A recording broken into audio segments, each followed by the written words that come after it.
नमस्कार दोस्तों, आज हम इस वीडियो में सोलर सिस्टम के सभी 8 ग्रहों के बारे में बताने वाले हैं। दोस्तों आपको बता दें कि हमारे सोलर सिस्टम में 8 ग्रह हैं और हमारा सोलर सिस्टम मिल्की वे गैलेक्सी के 5000 सोलर सिस्टमों में से एक है और हमारा सोलर सिस्टम करीब 4.6 बिलियन वर्ष पहले बना था, यानी कि करीब 460 करोड़ वर्ष पहले। सौर मंडल में 8 ग्रह और एक तारा है जो कि सूर्य है। आपको बता दें कि सूर्य की परिक्रमा करने वाले खगोलीय पिंडों को ग्रह कहा जाता है।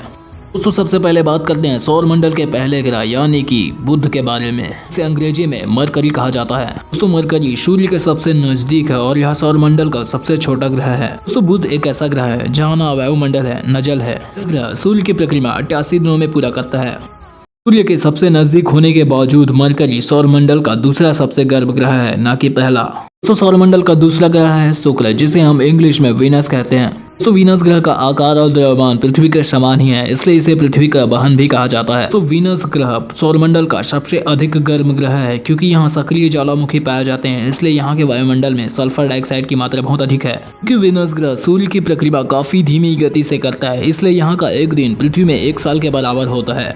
यह ग्रह खुद पर पड़ने वाले 75% सूर्य की रोशनी को परिवर्तित कर देता है, इसलिए यह ग्रह सबसे ज्यादा चमकदार दिखाई देता है। दोस्तों अब बात कर लेते हैं हमारी पृथ्वी की, जो कि सौर मंडल का तीसरा ग्रह है। इसे नीला ग्रह भी कहा जाता है। पृथ्वी पर सूर्य का प्रकाश न अधिक रहता है न कम। पृथ्वी में वायुमंडल भी मौजूद है, जिसमें कई सारी गैसें भी मौजूद है। जैसा कि आप जानते हैं कि हमारे सौर मंडल में पृथ्वी एकमात्र ऐसा ग्रह है जहाँ जीवन मौजूद है। पृथ्वी सूर्य की परिक्रमा 365 दिन 5 घंटे और 48 मिनट में पूरी करता है। पृथ्वी आकार के हिसाब से सौर मंडल में तीसरा सबसे बड़ा ग्रह है। जानते हैं सौर मंडल के चौथे ग्रह यानी मंगल के बारे में।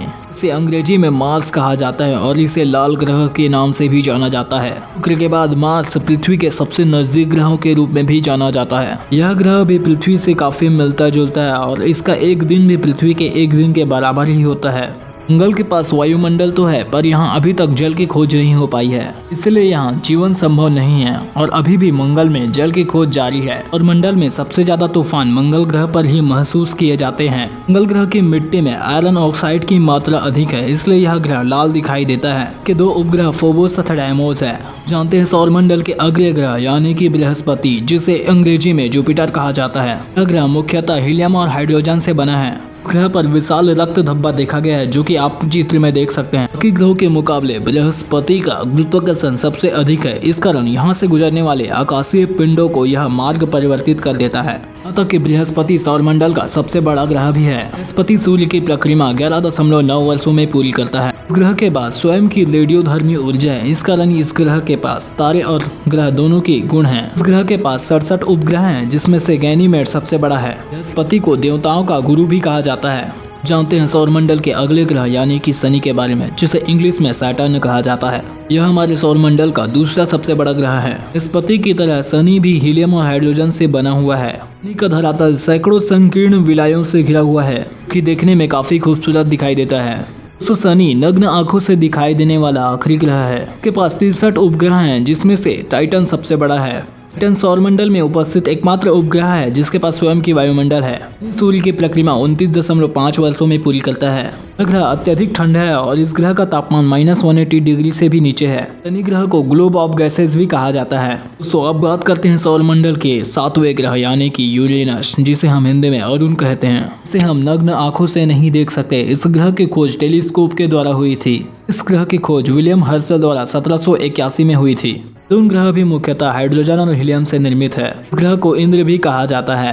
यह हमारे सौरमंडल का सबसे ठंडा ग्रह है। यहाँ पर तापमान -224 डिग्री से भी नीचे रहता है। शनि के बाद यह सौरमंडल का दूसरा सबसे कम घनत्व वाला ग्रह भी है। अजर 2 ही एकमात्र ऐसा अंतरिक्ष यान है जो कि अरुण तक पहुँच पाया है। इस ग्रह के 27 उपग्रह भी हैं। अरुण ग्रह सूर्य की परिक्रमा 84 वर्षों में पूरी करता है। इस ग्रह के भी ऊपरी भागों में छल्ले दिखाई देते हैं। तो सौरमंडल का आखिरी ग्रह है नेपच्यून, जिसे हम हिंदी में वरुण कहते हैं। यह ग्रह संरचना में लगभग अरुण जैसा ही है। इस ग्रह की खोज जीन जोसेफ ली द्वारा की गई थी। सूर्य से अत्यधिक दूर होने के कारण यह ग्रह भी काफी ठंडा है। इसका तापमान करीब -200 डिग्री रहता है। बृहस्पति के बाद सबसे ज्यादा गुरुत्वाकर्षण वरुण ग्रह में मौजूद है। वरुण ग्रह को सूर्य की प्रक्रिया करने में करीब 146 वर्ष लग जाते हैं। इसे हरा ग्रह भी कहा जाता है। इसके करीब 13 उपग्रह भी मौजूद हैं। टाइटन तथा एन इस ग्रह के सबसे बड़े उपग्रह हैं। दोस्तों आज की जानकारी का अंत हम यही करते हैं। ऐसी और भी वीडियोस के लिए हमारे चैनल को अभी से अभी सब्सक्राइब कर लीजिए। तब के लिए धन्यवाद।